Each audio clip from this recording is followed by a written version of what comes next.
আমি নাচি না, নাচে ওরা। আমি বলি না, বলে বোরে। আমি নাচি না, নাচে ওরা। আমি বলি না, বলে বোরে। কি নিয়ে কথা বলবো? বোঝাই যাচ্ছে একটু বোরে আবদুল্লাহ নিয়ে কথা বলবো। কেননা গতকাল আর ওই আনোয়ার নিয়ে একটু ইস্ট বেঙ্গল সংক্রান্ত অল্প একটু আলোচনা। গতকাল একটা যে একজন মর্জিনা, গোয়া মর্জিনা একটা টুইট করেছিল। তারপর আমাকে অনেকে বলেছিল, দাদা এই লেখাটার মানেটা কি? যে ক্লাব ব্যান হতে পারে। দেখুন, ক্লাব ব্যান হতে পারে খুব সুচারুভাবে ওটা লেখা হয়েছে আপনাদেরকে কনফিউজড করার জন্য। যেটা করেছে সেটা আহ, ইচ্ছে করেই লিখেছে পাবলিককে কনফিউজড করার জন্য। কেননা বলা হয়েছে কি, আপনি যদি আবার ভালো করে সেন্টেন্সটা পড়েন, যে কোনো ক্লাব যদি ইচ্ছে করে কারো কন্ট্রাক্ট টার্মিনেট করে, তাহলে সেই ক্লাবের কিন্তু দুটো ট্রান্সফার সিজন ব্যান হতে পারে। তো এই ক্ষেত্রে সুপার জায়েন্ট কিন্তু ইচ্ছে করে ব্যান মানে ওর কন্ট্রাক্ট টার্মিনেট করেনি। সুপার জায়েন্ট বলছে তুমি থাকো, কিন্তু লোনে থাকো, যেটা আইন বিরুদ্ধ, যেটা নিয়ে আগে অনেক আলোচনা হয়ে গেছে একদম সেই বাংলা প্যাচ অডিও থেকে। তো সেক্ষেত্রে সুপার জায়েন্টের ব্যান হওয়ার কোনো সম্ভাবনা নেই এই এই গ্রাউন্ডে। সুপার জায়েন্ট ব্যান হতেই পারে, তার সাথে কল্যাণও ব্যান্ড হতে পারে, যদি ব্যাপারটা ফিফার কাছে চলে যায়। কেননা পুরো ব্যাপারটা ইলিগাল হচ্ছে। দেখুন, আপনি অজ্ঞানতাবশত একটা অপকর্ম করতেই পারেন, যেটা এই ক্ষেত্রে কল্যাণ করেছিল, বা রাদার ফুটবল ফেডারেশন করেছিল, অবশ্যই কল্যাণ তার মাথায় বসে, এবং সুপার জায়েন্ট করেছিল। কিন্তু ভুলটা জেনে যাওয়ার পর তারা যেইভাবে এখনও ভুলটা আঁকড়ে বসে আছে, তার ফলস্বরূপ কিন্তু ফিফা ব্যান করতেই পারে সুপার জায়েন্টকে স্পেশালি। কেননা এইটা একটা, আপনি জেনে গেছেন আপনি একটা ফিফা নিয়ম ভায়োলেট করেছেন, তারপর আপনি গোল ধরে বসে আছেন। তো এই ক্ষেত্রে আমি চাইবো অন্তত আনোয়ার যদি কোনো রকম সুবিচার না পায়, তাহলে যাতে ফিফায় যায়। ফিফা একদম মানিকতলা ঢুকিয়ে দেবে পেছনে, পুরো একদম তলা থেকে ওপরে ফিফা একদম ঢুকিয়ে দেবে, বাঁশ ঢুকিয়ে দেবে একদম। যাকে তো ওই লেখাটা লেখা হয়েছিল কিন্তু পাবলিককে কনফিউজ করার জন্যই, ঠিক আছে? তার কারণ ওইটা লেখার কোনো প্রয়োজন ছিল না। কেননা সুপার জায়ান্ট তো ইচ্ছা করে কন্ট্রাক্টটা টার্মিনেট করছে না, কিন্তু তবুও বলা হলো কেন না, মানে ইস্টবেঙ্গলকে একটুখানি খোঁচা দেওয়ার জন্য। এখানে দিল্লিও কিন্তু কন্ট্রাক্ট টার্মিনেট করছে না সেই অর্থে। বা দিল্লিকে বললেও বলা যেতে পারে যে দিল্লি হয়তো টার্মিনেট করতে চাইছে লোন কন্ট্রাক্টটা, দিল্লিকে তাও বলা যেতে পারে, বা সুপার জায়ান্টকে বলা যেতে পারে, কিন্তু ইস্টবেঙ্গলকে নয় এই ব্যাপারে। এবার আসি বোরে আবদুল্লার কথায়। বোরে আবদুল্লা আজকে একটা দেখলাম, একটা বড় একটা টুইট করেছে।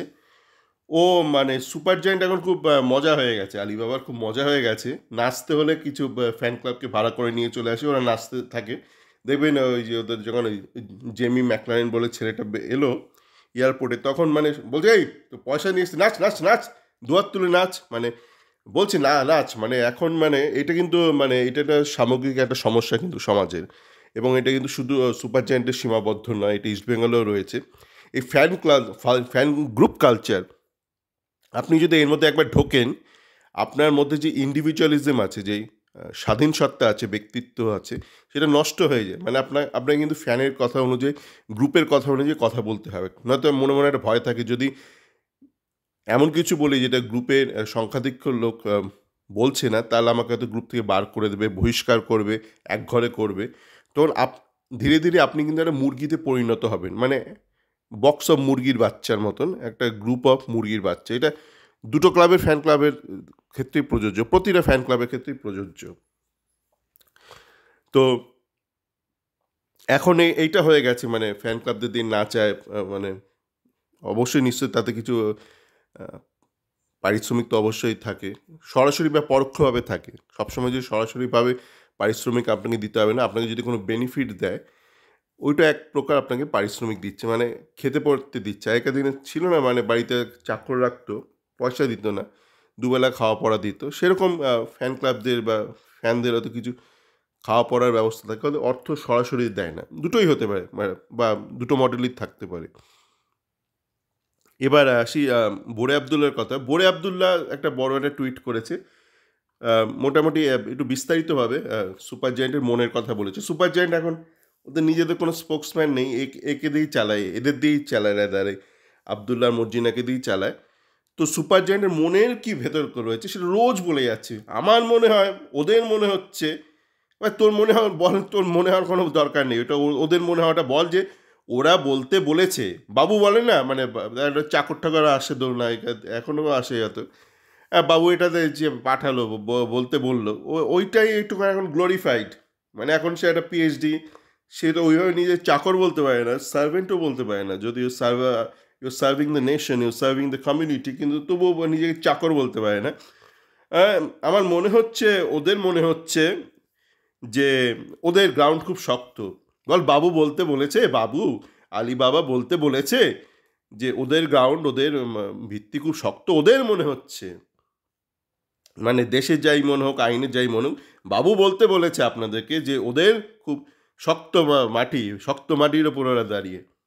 আর বাবু এটা বলেছে যে যদি আনোয়ারকে মানে খেলতে দিতে না চায় তাহলে যেন অনেক টাকা দেয়। মানে আপনি জানি না, মানে আপনি একটা ধরুন একটা একটা বিবাহিত জীবনে একটা সমস্যা রয়েছে, আপনি হয়তো গেছেন কাউন্সিলিংয়ের কাছে, ম্যারেজ কাউন্সিলরের কাছে আপনি গেছেন, আপনি বিয়েটা বাঁচাতে চান, গিয়ে বলছেন যে হ্যাঁ আমি বিয়েটা বাঁচাতে চাই, কিন্তু যদিও আমাকে ছেড়ে যায় তাহলে আমাকে এত এত এই দিতে হবে, সেই দিতে হবে, ওর ফ্ল্যাটের এইটা দিতে হবে, সেইটা দিতে হবে, ওর এই আপনি মানে একটা সাথে এইটাও নিয়ে গেছেন। তো এটা কী ধরনের বোঝাপড়ায় আপনি গেছেন বা কাউন্সিলিংয়ে গেছেন, যেখানে আপনি একাধারে বলছেন এইটা হচ্ছে আমার সাথে থাকার এই এই অপশান, আর আমার থেকে থেকে চলে যাওয়ার এই অপশান। তো বোঝা যাচ্ছে আপনার ইন্টেন্টটা কী, আপনার যে ইন্টেন্ট ইজ নট নোবেল। হ্যাঁ, সেটা বোঝাই যাচ্ছে, কেননা আপনি একটা পাতা, দুটো পাতার একটা নিয়ে গেছেন অফার। প্রথম পাতায় বলছেন থাকতে গেলে আমার সত্যিই থাকতে হবে, আর চলে যেতে গেলে আমাকে এইগুলো দিয়ে চলে যেতে হবে।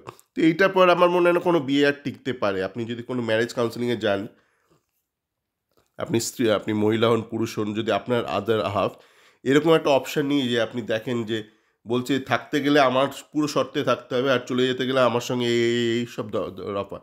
তো আমার মনে করা হয় না কোনো বিয়ে টেকে, ওই একটা কাউন্সিলিং সেশনের পর কোনো বিয়ে আর টেকে। তো যাকে বোরে আবদুল্লাহ একটু দেরিতে সব কিছু বোঝে দেখেছেন, এখন মানে প্রথম দিন বোরে বলছিল আমি পাসপোর্ট নিয়ে ঘুরবো, পাসপোর্ট নিয়ে ঘুরবো, আমি তারপরে অডিওতে বললাম এই কি, মানে পাসপোর্ট চুরি গেলে তো মানে রাস্তা তখন বাটি নিয়ে ঘুরতে হবে, সেন নদীতে ঘুরতে হবে। তারপর বোরে আবদুল্লাহ দেখি দুদিন বাদে বলছে এই পাসপোর্ট হারিয়ে গেলে কি হবে, এই সেই। তারপর বোরে আবদুল্লাহ দেখি খুব একদিন দেখি খুব কান্নাকাটি করছে, মানে প্যারিসের রাস্তায় ওর ছেলেমেয়েরা খুব কান্নাকাটি করছে, যারা গেছে ওর সাথে 7 জনের টিম নিয়ে কান্নাকাটি করছে যে প্যারিসের রাস্তায় এটা বন্ধ হয়ে যাচ্ছে, সেটা বন্ধ হয়ে যাচ্ছে।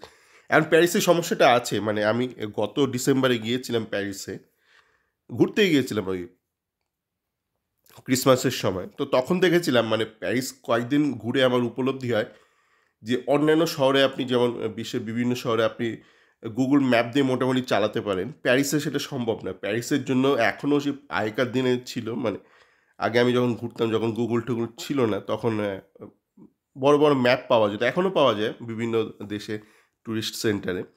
ওই ম্যাপের নিয়ে নিতাম, ম্যাপটা দেখে বুঝে নিতাম। তো আপনার কিন্তু প্যারিসেও ওটাই করতে হবে। মানে এখন তো ধরুন অলিম্পিক্সের টাইমে তো খুব খারাপ অবস্থা, অলিম্পিক্সের পরেও সেটা করতে হবে, কেননা প্যারিসে আপনি ধরুন গুগল ম্যাপে দেখলেন যে এখান থেকে এখানে একটা বাস যাবে, আপনি দাঁড়িয়েছেন বাস স্ট্যান্ডে, বাসটা এলোই না। মানে গুগল ম্যাপের সাথে কোনো সিনক্রোনাইজেশন নেই, যখন তখন বাসের রুট ধরুন হাফ করে দিচ্ছে, কি বদলে দিচ্ছে, এই জায়গায় দিয়ে যাচ্ছে না। মানে কলকাতার মতন অবস্থা, মানে কলকাতায় প্রাইভেট বাস যেমন আপনি ওই গুগল ম্যাপ নির্ভর করে চলতে পারেন না, বাসটা হয়তো এলোই না, বা বাসটা হয়তো অন্য রাস্তা দিয়ে ঘুরিয়ে দিল একটুখানি জ্যাম রয়েছে বলে।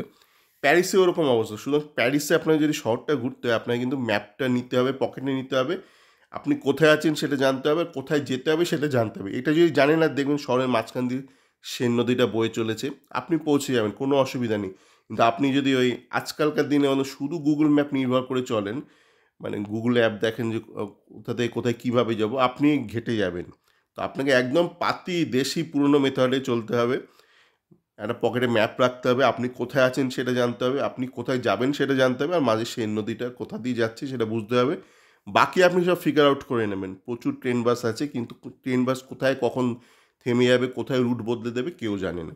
যাকে আশা করি বোরে আবদুল্লাহ নিয়ে অনেকে কালকে আমায় বলছিল কিছু বলতে, মূলত মর্জিনা নিয়ে বলছিল, বোরেটা নিয়ে নয়, বোরে তো আজকে টুইট করলো। তাহলে দুটো একসাথে করে দেয়, বলে এরা এমন কিছু ব্যক্তি নয় যে এদের জন্য আলাদা আলাদা করে অডিও করতে হবে, একসাথে একটা মেরে দিলাম। চলো, ভালো থাকবেন।